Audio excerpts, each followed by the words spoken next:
வணக்கம்.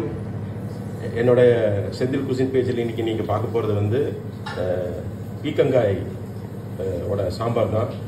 அதுக்கு வந்து நம்ம வந்து இப்போ வந்து ஒரு கப்பு பருப்பு வந்து நல்லா கொஞ்சம் எண்ணெய் ஊற்றி கருவேப்பிலை போட்டு கொஞ்சம் டர்மரிக் பவுடர் போட்டு இப்போ வந்து நம்ம நல்லா வேக வச்சுக்கிறோம். 2 விசில் விட்டு வேக வச்சுக்கிறோம்.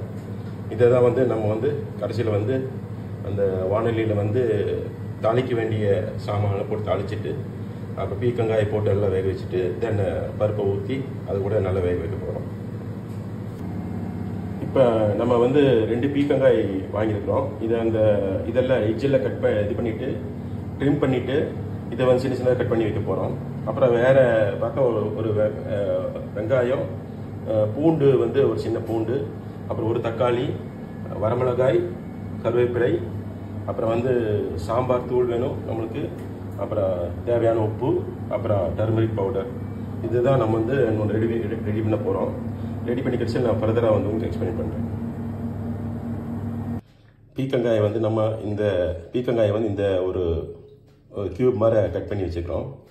தக்காளி, ஆனியன், வெங்காயம், கார்லிக் எல்லாம் கட் பண்ணி வச்சுருக்குது. நான் தாளிக்கிறதுக்கு ரெடி பண்ணி வச்சுக்கிறேன். ஃபர்தராக நான் உங்களுக்கு தாளிக்கிறது எப்படி காட்ட போகிறேன். இப்போ அந்த பருப்புலேயே வந்து நம்ம கொஞ்சம் டர்மரிக் பவுடரும் சேர்த்த போகிறோம்.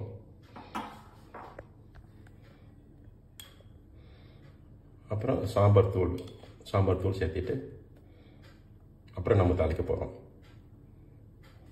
நம்ம வந்து இதை வந்து எண்ணெய் ஊற்றி தாளிச்சுக்கிறதுனால வந்து நம்ம தனியாக வந்து தாளிக்க போகிறதில்ல.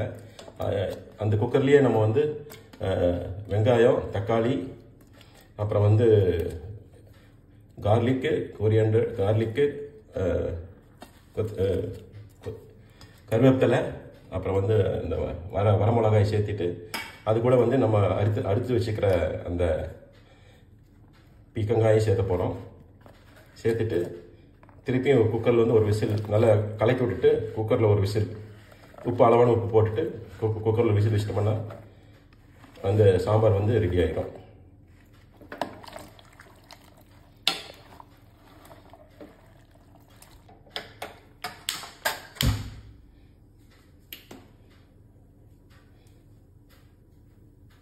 இப்போ வந்து குக்கர் பற்ற வச்சாச்சு. நம்ம வந்து ஒரு விசில் அளவாக உப்பு போட்டு ஒரு விசில் வந்து வேக வைக்க போகிறோம்.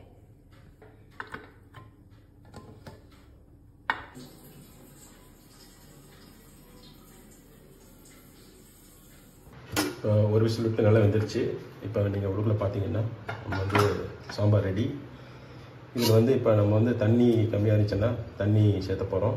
அப்புறம் அதே மாதிரி கொத்தமல்லி தழை நல்லா சூடாக இருக்கும்போது கொத்தமல்லி தழை சேர்த்து நம்ம வந்து அதையும் வந்து நல்லா கலக்கி விட்டோம்னா சாம்பார் வந்து பீக்கங்காய் சாம்பார் வந்து ரெடி. உங்களுக்கு தண்ணியோட கன்சிஸ்டன்சி கரெக்டாக இருக்குது. அதனால் நான் வந்து தண்ணியை எக்ஸ்ட்ரா சேர்த்து போகிறதில்ல. இதில் வந்து இப்போ என்னோடய பேஜ் வந்து பார்த்து இந்த பீக்கங்காய் சாம்பார் வந்து நீங்கள் பார்த்து மிக்க நன்றி பார்த்ததுக்கு.